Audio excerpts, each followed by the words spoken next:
Ya Arhamar Rahimin, irhamna.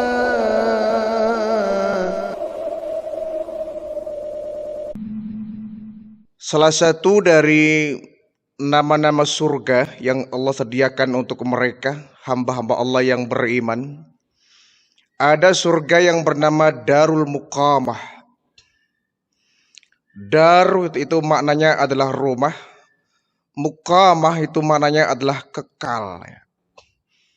Rumah yang di dalamnya pasti penghuninya akan kekal. Kita bisa menemukan misalkan dalam Al-Quran surat Fatir ayat 34 dan 35 ya. A'udzubillahi minasyaitonirrajim. Wa qala alhamdulillahilladzi adhaba 'anil hazan. Inna rabbana laghafurun syakur. Alladzi ahallana darul muqamati min fadlihi la yamassuna fiha nasabu wa la yamassuna fiha lughub. Dan di antara mereka ada yang berkata, segala puji bagi Allah yang telah menghilangkan kesedihan dari kami. Sungguh Tuhan kami Allah benar-benar maha pengampun lagi maha mensyukuri, maha menerima orang-orang yang bersyukur. Alladzi ahallana darul muqamati min fadlihi, yang dengan karunia-Nya telah menempatkan kami dalam tempat yang kekal, yakni surga. La yamassuna fiha nasabu wa la yamassuna fiha lughubu.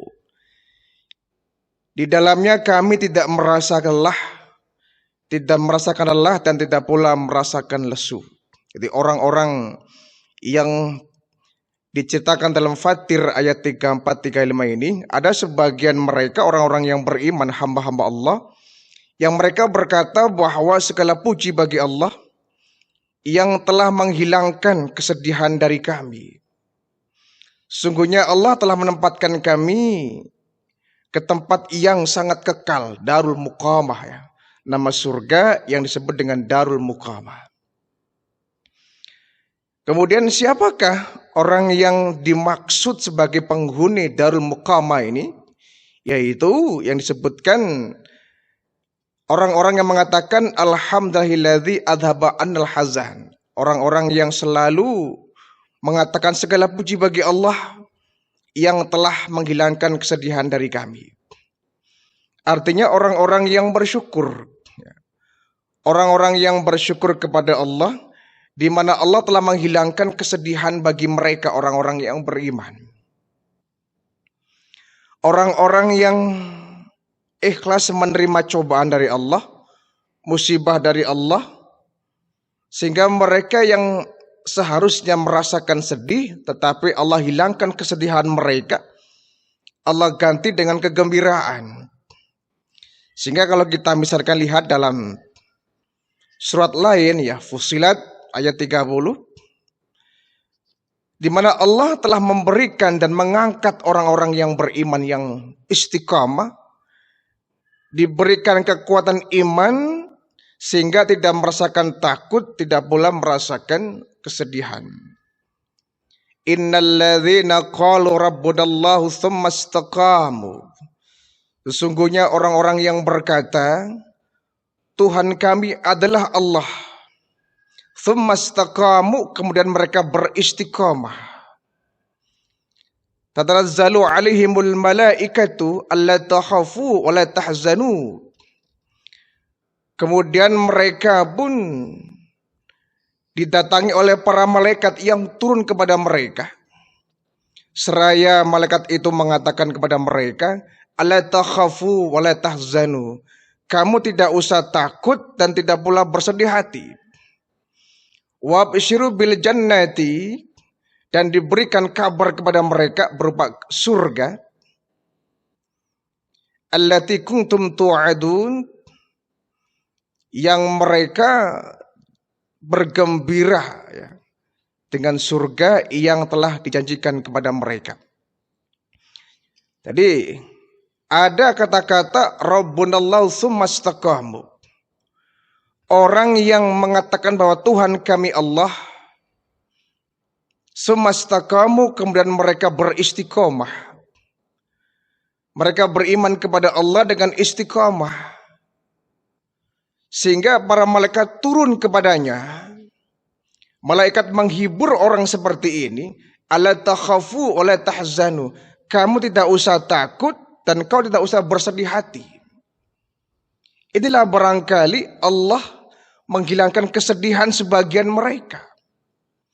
Allah menghapus kesedihan, Allah menghapus rasa takut. Karena mereka sudah mengatakan bahwa Tuhan kami Allah. Tsumastaqamu, dengan mereka beristiqomah, tetap teguh pendirian bahwa mereka merupakan hamba-hamba Allah. Ya tentu ketika mereka sudah beristiqomah, kuat pendirian, apapun yang terjadi, tetap mereka Rabbunallah, mereka menyatakan Tuhan kami Allah. Walaupun dihadang dengan cobaan, rintangan, dirayu dengan jabatan, harta, pangkat, kedudukan, untuk meninggalkan agama Islam, tetapi mereka tetap teguh. Rabbunallah, Tuhan kami Allah. Ini iman kami, ini akidah kami yang tidak bisa kami jual dengan apapun. Yang tidak bisa kami tukar dengan apapun. Ini iman kami, ini mutiara kehidupan kami. Ini pondasi kami dalam beragama. Rabbunallah, Tuhan kami Allah. Mungkin di zaman sekarang kita ya mudah saja mengatakan itu. Tapi kita lihat di berbagai sejarah betapa banyak ya hamba-hamba Allah terdahulu yang mereka meregang nyawa, berani untuk mati demi untuk menakan Rabbunallah. Resiko mereka begitu besar ketika mereka beristiqomah. Mereka harus berhadapan dengan nyawa, ujung peluru. Mereka sampai ada yang dipancung, ada yang mati di tiang gantungan. Demi untuk menjaga Rabbunallah, ya, ucapan bahwa kami merupakan orang-orang yang berserah diri kepada Allah. Ini tidak mudah ya. Tsumastaqamu ini yang sulit. Kalau orang mengatakan Rabbunallah itu mudah. Yang sulit dan berat tsumastaqamunya, beristiqomah. Yang mereka tetap dalam kondisi apapun pertuhankan Allah. Jangan sampai ketika miskin bertuhankan Allah, begitu kaya menjadi hamba-hamba harta, hamba dunia, hamba jabatan, budak pangkat, budak kedudukan. Dulu ketika belum sukses menjadi orang yang biasa, teguh menjalankan syariat Allah. Tapi ketika Allah memberikan kelebihan, menghilangkan papaknya, menghilangkan kemiskinannya, menjadi orang yang hebat, mereka kemudian luntur dan lentur, bergeser ke iman. Ini namanya enggak tsumastaqamu, tidak beristiqomah.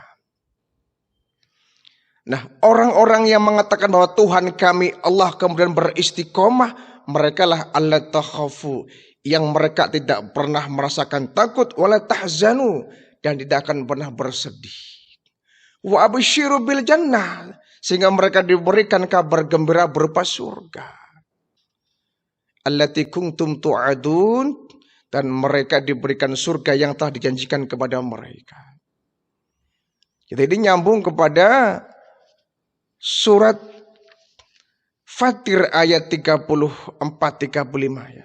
Jadi orang yang diberikan darul muqamah, orang yang akan masuk surga darul muqamah, mereka yang bersyukur kepada Allah atas karunia berupa Allah mengangkat kesedihan mereka. Kenapa mereka diangkat dari kesedihan tadi ya? Karena mereka semua Rabbunallah tsumastaqamu. Mereka sudah teguh beriman kepada Allah dan mereka beristiqomah. Sehingga Allah angkat kesedihan mereka, Mereka menjadi orang-orang yang bergembira. Wa absyiru. Ya. Mereka bergembira. Mereka bergembira sehingga mereka ditempatkan di tempat yang sangat indah, yang sangat mulia, Darul Muqamah. Inna Rabbana la ghafurun syakur.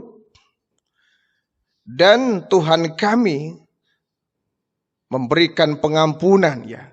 Karena Allah Maha Pengampun. Kemudian penerima orang-orang yang bersyukur, ya. La ghafurun syakur, Maha Pengampun lagi Maha mensyukuri, ya. Penerima orang-orang yang bersyukur. Jadi syarat untuk mendapatkan Darul Muqamah dalam Al-Fatir ayat 3435 ini adalah mereka yang senantiasa mengatakan wa qulul hamdulillah. Mereka banyak memuji Allah. Mereka banyak memuji Allah dalam kondisi apapun. Nah, ini yang sulit, ya. Ini yang sulit bagi kita. Umumnya ketika kita mendapatkan karunia, mendapatkan rizki, keberuntungan, kita baru mengucapkan alhamdulillah, ya. Tapi jarang ketika kita mendapatkan ketidakberuntungan, jarang orang mengucapkan alhamdulillah. Orang ketika sembuh dari penyakit, dia mengatakan alhamdulillah. Tapi adakah orang yang kemudian diberikan penyakit, dia bilang alhamdulillah? Sebagaimana Nabi Rasulullah yang diberikan cobaannya. Nabi Ayub misalkan. Nabi Ayub itu diberikan penyakit yang begitu berat, tidak pernah mengucapkan inna lillahi wa inna ilaihi raji'un. Nabi Ayub selalu mengatakan alhamdulillah. Diberikan cobaan, diberikan musibah, alhamdulillah. Kalau kita diberikan musibah, bala, bencana, pasti mengucapkan inna lillah. Kita sembuh dari penyakit, alhamdulillah. Ketika datang penyakit, jarang orang yang mengatakan alhamdulillah. Sebab kenapa? Kebanyakan kita menganggap yang namanya musibah, katakanlah sakit misalkan, itu merupakan musibah, ya. Jarang orang yang menganggap bahwa sakit merupakan anugerah. Jarang.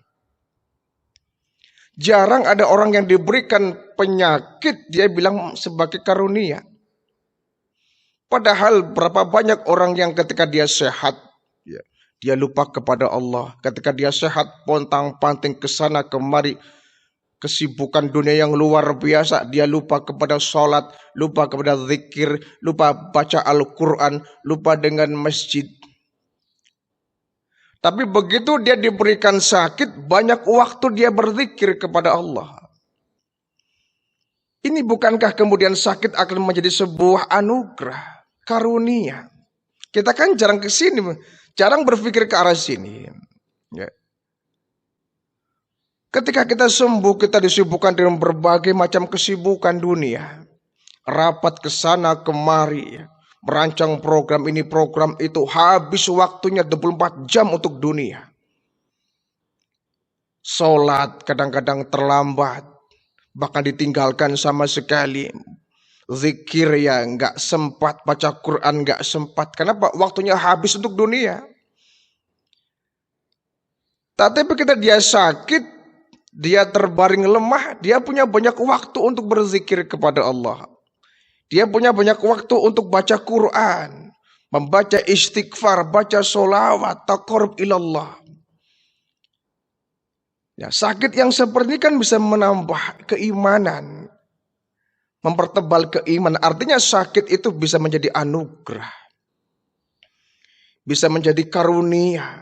Kalau sakit kita menyebabkan sadar kepada Allah, kalau sakitnya kita menyebabkan kita dekat dengan Allah, kalau sakit menyebabkan kita termotivasi untuk ibadah, maka sakit bisa menjadi sebuah anugerah. Kita mendapatkan musibah, banjir misalkan. Orang ketika banjir, banyak yang berzikir kepada Allah. Allahu Akbar, Allahu Akbar. Melihat air bergolak luar biasa. Dia banyak berzikir kepada Allah. Allahu Akbar, astagfirullahaladzim, subhanallah. Tapi ketika banjir ini surut, kondisi lingkungan kita kembali normal, kita lupa dengan istighfar yang dulu kita teriakkan. Kita lupa dengan takbir yang dulu kita kumandangkan saat bencana itu datang. Jadi, kalau bencana itu datang dalam kehidupan kita yang kemudian menyebabkan kita sadar kepada Allah, menyebabkan kita bertaubat kepada Allah, bencana menyebabkan kita banyak beristighfar, banyak beribadah, banyak berzikir kepada Allah, banyak membaca Al-Quran, maka musibah yang datang itu bisa menjadi sebuah anugerah dari Allah. Ya. Itulah kita memang butuh ditegur oleh Allah ya. Kadang-kadang kita bukan cuma hanya butuh diuji, tapi kita butuh ditegur dari Allah. Oleh sebab itu kalau kita mendapatkan musibah, ya, kalau kita mendapatkan musibah, malapetaka dan lain sebagainya, jangan selalu kita menganggap bahwa itu ujian dari Allah. Ya memang yang kita mau, yang kita minta, semua musibah itu kita berharap merupakan ujian dari Allah.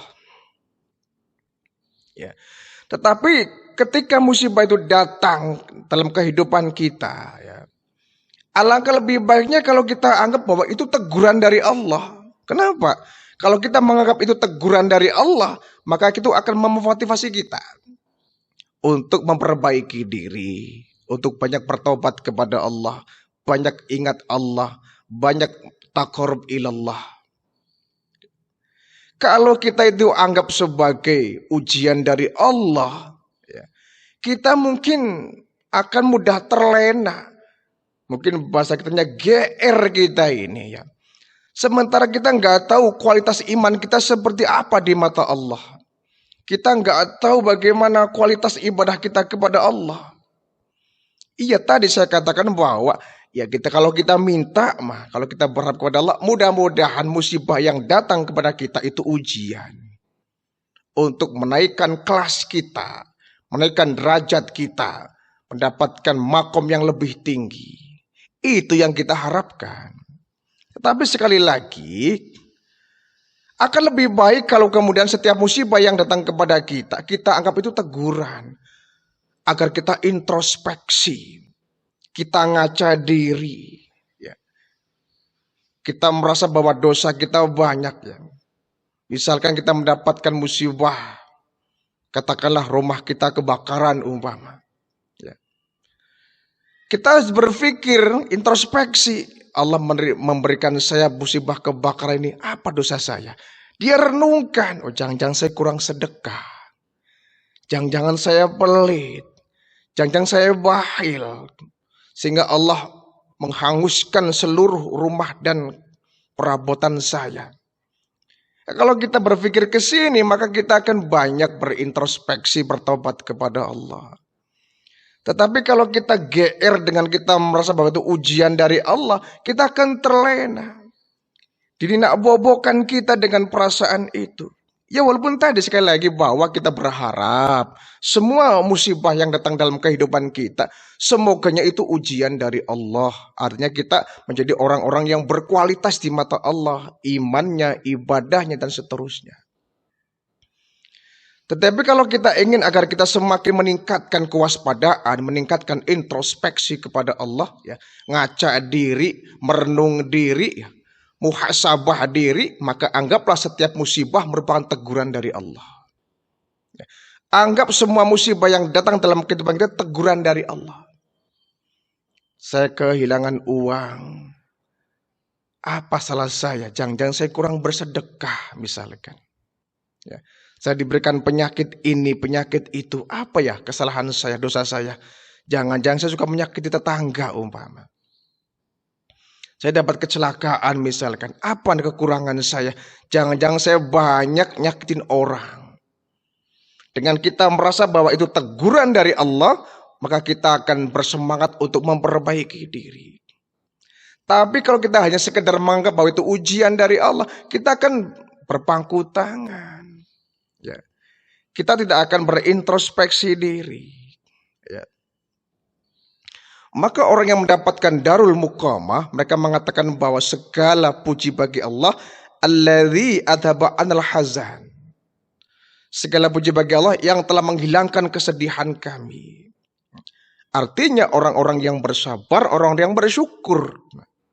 Sabar dan syukur ini memang dua kata yang sangat berat untuk kita amalkan. Mudah diucapkan, sulit untuk diwujudkan. Sabar dan bersyukur.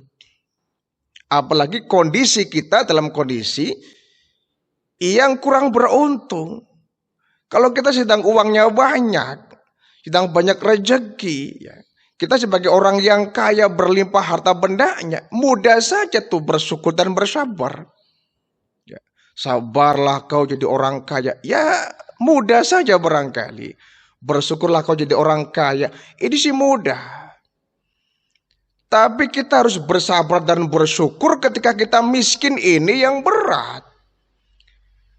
Ketika dalam posisi kita sedang gak punya, kemudian kita dituntut bersabar dan bersyukur, ini kan tidak mudah. Penuh dengan resiko. Kebanyakan kita ketika miskin ya banyaknya menggerutu. Punya uang alhamdulillah bersyukur, gak punya uang menggerutuklah kita, mengeluhlah kita. Ya. Sehingga orang-orang yang mendapatkan darul muqamah, mereka mengatakan segala puji bagi Allah yang telah menghilangkan kesedihan kami. Orang-orang yang beriman, orang-orang yang dihilangkan kesedihannya oleh Allah. Miskin tidak menyebabkan dia bersedih. Ya walaupun manusiawi, ya, manusiawi ketika dia jatuh bangkrut dia bersedih, ya manusiawi. Tapi kita berharap semoganya musibah yang datang kepada kita, Allah hilangkan kesedihan dari kehidupan kita. Inna rabbana laghafurun syakur. Sungguhnya Tuhan kami adalah laghafurun, ya, maha pengampun, syakur, dan juga penerima rasa syukur dari kita, ya, maha syakur. Alladzi ahallana darul muqamati min fadlihi. Dan dengan karunia-Nya menempatkan kami di tempat yang kekal, darul muqamah, ya, surga darul muqamah. La yamassuna fiha nasabu wa la yamassuna fiha lughub. Di dalamnya kami tidak merasa lelah dan tidak pula merasa lesu. Jadi orang yang di dalam surga itu berbeda dengan kita yang ada di dunia, ya. Mereka tidak merasa lelah dan pula tidak merasakan lesu. Ya. Karena di surga itu mereka nggak akan bekerja. Ya. Penghuni surga itu raja. Orang yang menjadi penghuni surga mereka nggak bekerja sampai dunia ini. Mencari apa? Mereka sekarang sudah punya. Ya. Di surga mereka jadi king of king, ya. Raja di raja. Segala kebutuhan terpenuhi di dalamnya. Pelayannya setiap hari, setiap waktu mengelilingi kita. Apa keperluan kita? Sehingga di surga tidak ada orang yang peras keringat banting tulang mencari nafkah. Di surga tidak ada orang yang berkeringat mencari uang. Ya. Beda dengan di dunia ini, kita ingin bahagia, ingin senang menjadi orang kaya, kita harus berani peras keringat banting tulang bekerja mencari nafkah. Tapi di surga tidak ada orang yang peras keringat banting tulang mencari uang. Karena segalanya serba cukup bahkan berlebih. Ya. Yang kita mau makanan semuanya ada. Yang kita inginkan semuanya serba ada. Allah penuhi. Surga tempat yang sekomplit-komplitnya tempat. Tidak ada kekurangan di dalamnya.